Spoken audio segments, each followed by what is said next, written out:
Personal story segment tonight. Just about everybody believes Hillary Clinton will be the Democratic nominee for president in 2016, but there are some on her left that may give a challenge. One of those may be Senator Bernie Sanders from Vermont, who joins us now from Washington.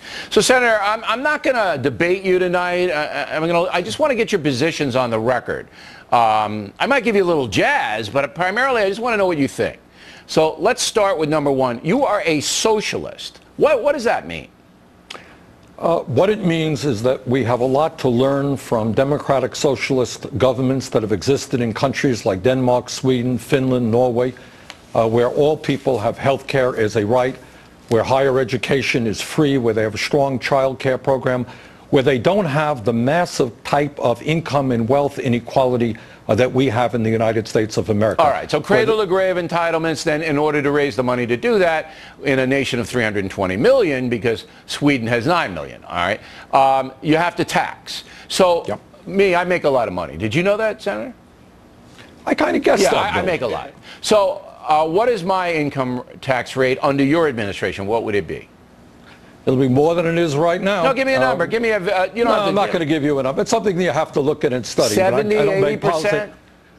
Well, we used to have, as you know, under Dwight D. Eisenhower, I think the nominal tax rates were over 90%. Yeah, but you know that was a ruse. No, the point is, look, Bill, you have massive income and wealth inequality. You got 1 out of 4 corporations in this country paying nothing in taxes. GE has not paid federal income taxes. But you got to give me, as a voter, an idea of what kind of pain you're going to inflict on me. So, well, you're not going to get it right now. That's a policy question. All right, you're going to punt on that one. Okay. Not punting on it. You're going to pay more. How much more, I can't tell you. But if you want to run for president, you have to tell me.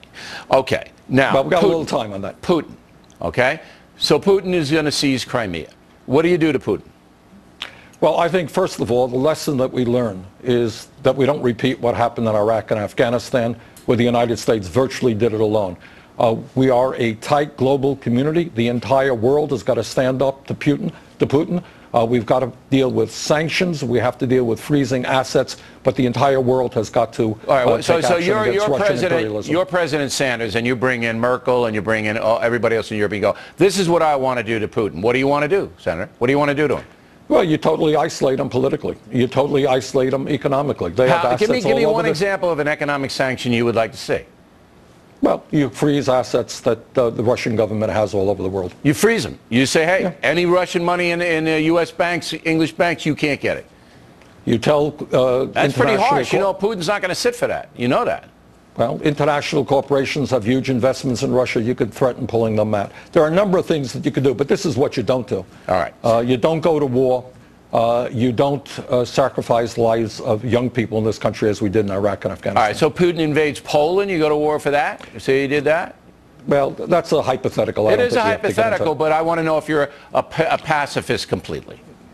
No, I'm not a pacifist. Okay, so if Putin pushed it and started to really roll, you might have to take military action. Well, the issue, again, is right now the United States alone spends almost as much money, Bill, on defense as the rest of the world. Yeah, because we we're need an international. We're the ones that protect freedom. The others don't really. Yeah, but we also don't have enough. Yeah, I know that's fine, but we don't have enough money to take care of our veterans. Our infrastructure is crumbling. Kids can't afford to go to college.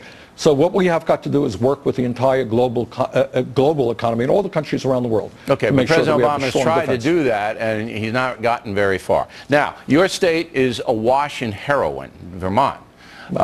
Tremendous epidemic of heroin. So hard drugs. You punish people who sell hard drugs? Yes? No? Absolutely. Okay. I mean, there's nothing worse than heroin dealers. So you're not you're not soft on hard drugs. You're not a drug legalizer. What I do believe is that the war on drugs in its entirety has been a loser.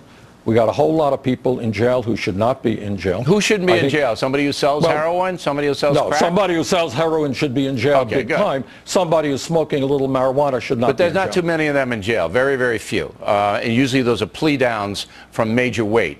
Okay, so you're not soft on drugs. Last one. Under President Obama, median income in this country has fallen $7,000 on average, which is a disaster. And that's what the economy is all about. Workers aren't making enough money. How do you turn that around?